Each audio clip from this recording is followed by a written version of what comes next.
มีแล้วคิดของเนาะหันจังแบบมาใส่แว่นเนาะขี่กระหักก็เยอะกระบาดน้ำเลยไม่น้ำใส่แค่เลย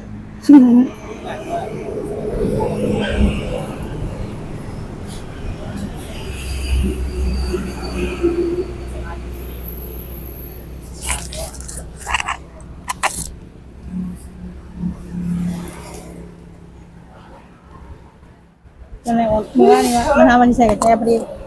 นี่มันจอตีเนาะพอหนักน้องมีนะว่านี่ก็ไปซื้อรถให้น้องมวยกับน้องมี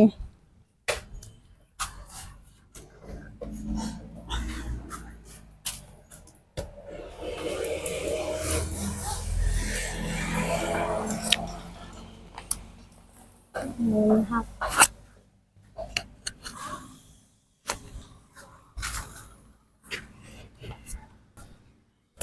กราบสบายดีและสวัสดีเลยเพื่อนพี่น้องไม่ว่าจะเป็นฝั่งไทยฝั่งเราวในต่างประเทศเนาะกราบขอบคุณสองสลายแล้วไม่ได้ต่ออเมริกาอยู่ละ12รถใหญ่แล้ว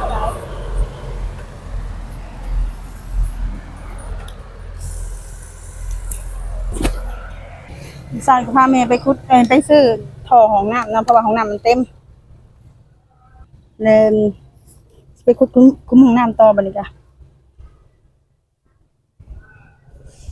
ยังไม่ได้ไปเยี่ยมยามทางน้องมวยเพิ่นเลยบ่ได้รถเลยเป็นอะไรเนาะยังไม่ได้ไปถามไทยเลยแม่เพิ่นว่าเห็นรถใหม่เลยเป็นอะไรนี่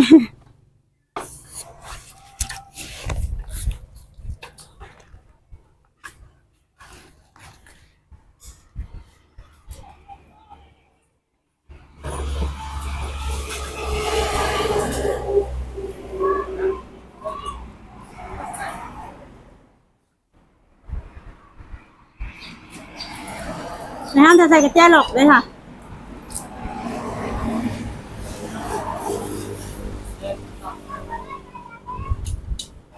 ใช้กระ15,000ใช่ค่ะเนี่ยกระเทินแก้อันนี้มันละก็เลยให้ใส่เลย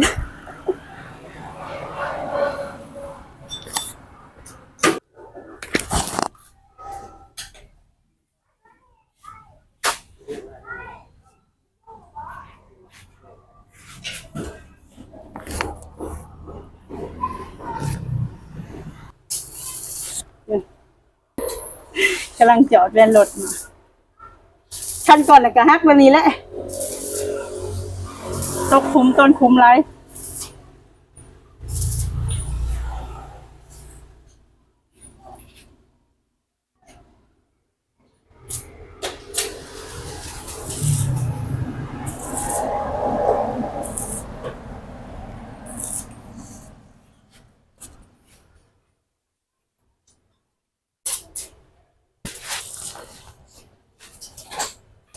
กระไรอ่ะ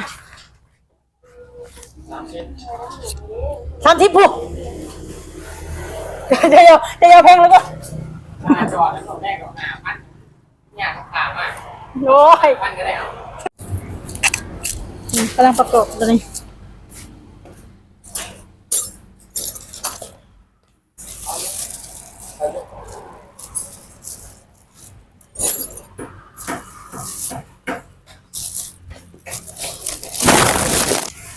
แล้วเนาะ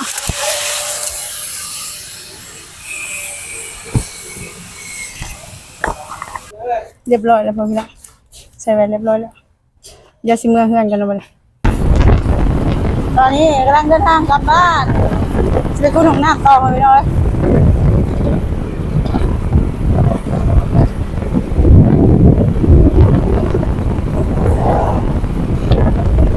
ทางขับบรรทัดคุ้นของน้ำไปก่อให้แม่เห็ดเพื่อได้เห็ดทับย่างมาหลายมื้อแล้วก็สิเห็ดในครอบครัวแน่เนาะก็ซอยเบิ่ง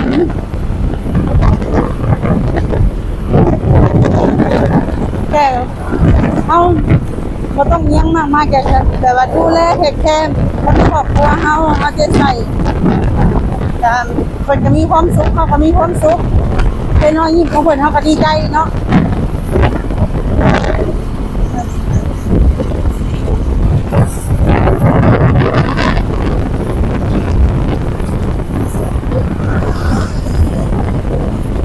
ทีแล้วเพื่อนถ้าแบบตลาดยังเลือดดังออก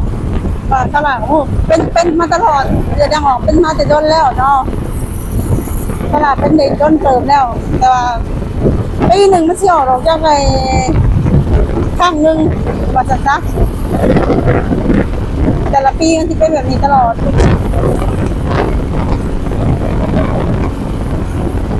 พอเขากำหนดมันก็เสี่ยวแบบนี้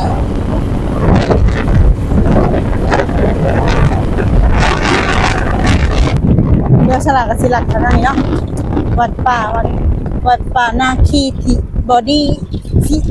สีสุดโทธนารามเนาะถ้าอ่านในของมันกันสินะ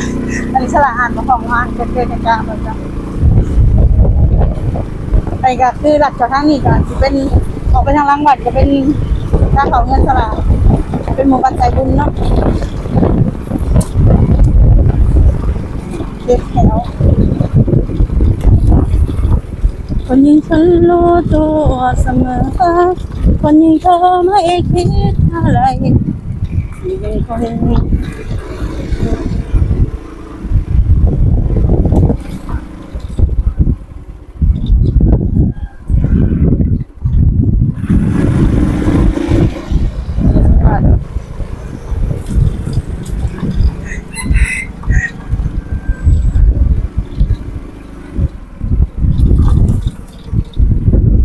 ก็คือวัดป่าบรรทัดเท่าเนาะคนเนาะ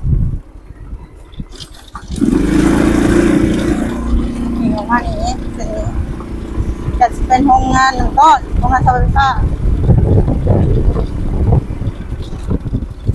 เป็นโรงงานเสาไฟฟ้าแล้วนะครับนี่เป็นไปทางมอคอนี่ก็เป็นหมองมิตรสันเนาะแต่สันที่เขาดุดอะไรพวกนั้นอะไร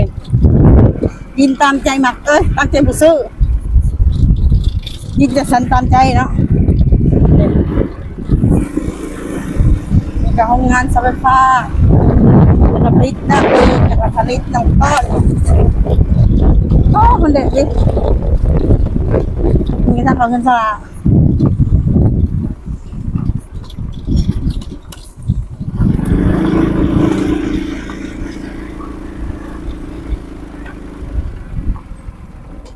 แม่มาบ่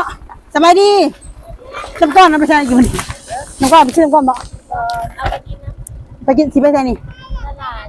อันนี้ผมจะ ต้องไปตลาดแม่มาหาเฮานี่เนาะเลยโทรอยู่นี่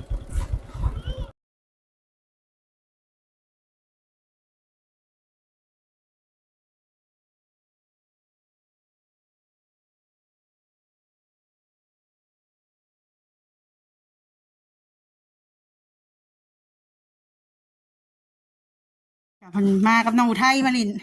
เฮือนซ่านจะ6เนี่ยเนาะพ่อพี่น้องบ่6แล้วเติบบ่ค่อยได้อยู่เฮือนกวดแล้วก็เต็มคือเก่าเป็นอะไรพอเฒ่าอยู่ดีมีแฮงเนาะแล้วเราอยู่จะในห้องอ่ะบ่ เจ็บมาใน คือเหมือนเนาะเจ้าเห็นงานยังไงเดี๋ยวนี้มีแต่2 เถาเนาะ ไปกับผมมีคนอยู่เพื่อนด้วยเป็นเงียบเบิด มีแต่2 เถาแบบเป็นน่ะเป็นหีมากกันเนาะ เลยไปนักเรียนดีไซน์คนกับให้หนอนบุ้มีใครแต่ตามมากระบาไปเรียกนอนไปเฮียกวีไพ่ตามไป ป้าคลิปน้องเมย์นะขึ้นคักเนาะขึ้น6,000 ปลายค่ะเขาลงมดมือมาลงได้ตอนค่ำจนมดเน็ตพี่ลึกดี เอามาเติมเงิน2 บาทคืนเลือกมืออันเขาตัดแหละมันลงไปตัดตัวอีกอันหนึ่งเป็นยังไงมันก็เลยลงได้เดียวพี่ลึกดีเลยสัญญาณบ้านเท่านี้โอ้ยรีหัวอีล้อเลยรีบเลยกับลงใหม่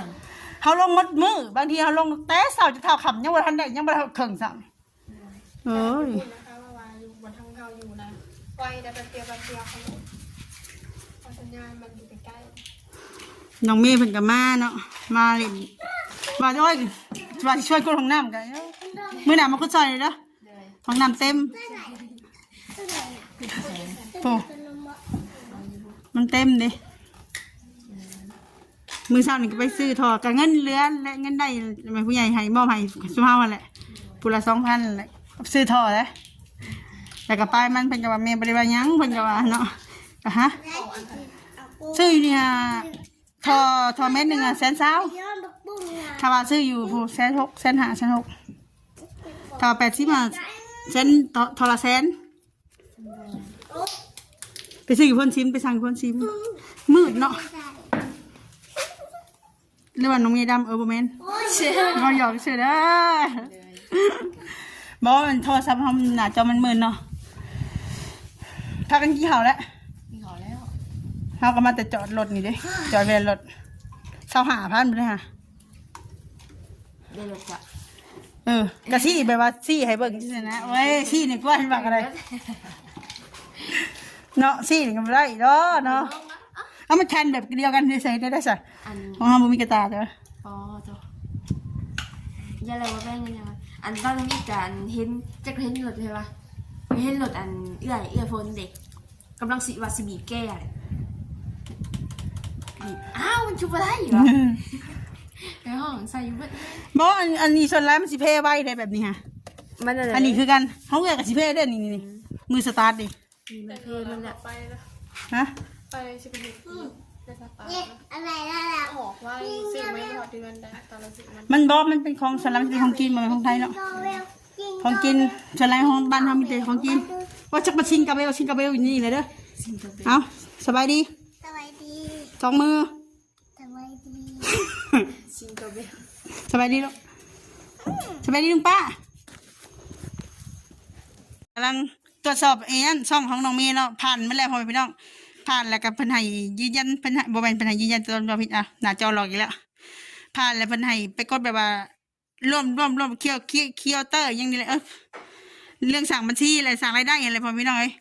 มันผ่านแล้วเนาะแล้วก็เขาให้ไปกดอีหยังก็เริ่มแล้วก็บัดนี้ก็ลงชื่อเขาใส่ Google Excel แล้วก็ขั้นตอนกันที่3มันตรวจสอบแล้วก็ถือว่าสามารถผ่านเรียบร้อยหมด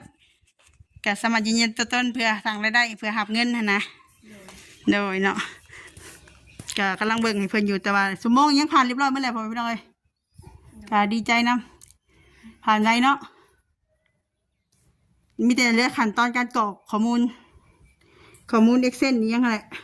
ก็ให้เพิ่นถามเจ้าเพิ่นที่ว่าสนับสนุนเจ้านะ โดย พี่บ่หรือแม่หรือพ่อพี่หรือพ่อหรือแม่หรือพ่อให้ทางน้องเมย์ถามเพิ่นเนาะว่าเพิ่นสิอันเนี้ยอิหยังก็ลงสื่อให้อิหยังหั้นนะเพิ่นสิเป็นคนในเฮ็ดให้บ่นั่นนี่แหละ โดย โอเคบ่พี่น้องเอ้ยทางสลากก็สิได้จบคลิปแล้วบัดนี้เนาะทางน้องเมย์ก็สิได้เมื่อจังหน่อยสำหรับคลิปนี้ก็ขอจบคลิปเด้อสบายดี สบายดี ทางน้องอุทัยไม่ใช่เลย โอเคพี่น้องสำหรับคลิปนี้ก็สิจะขอจบคลิปพบพรคลิปหน้าเด้อสำหรับคลิปนี้ก็ขอกล่าวคำว่าสบายดี